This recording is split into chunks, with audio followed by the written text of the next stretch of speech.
বন্ধুরা, প্রথমে এই ভিডিওটা তোমরা ভালো করে দেখো, তারপরে আমি এর ফানি কমেন্ট বলবো। তো লেটস গো। বাবলি খুব নার্ভাস, এক্সাইটেড। কি হাসছে! এই তাকাবে না। এই তো নাকে পড়েছে, নাকে পড়েছে।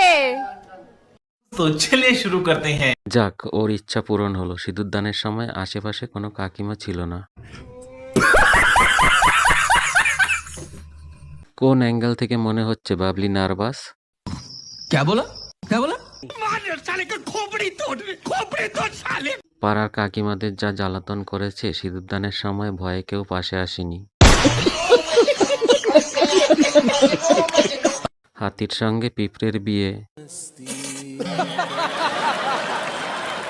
মানুষ বিয়েটাও ঠিক করতে দেয় না, সব জায়গায় কন্টেন্ট খোঁজে। ঠিক বলেছো।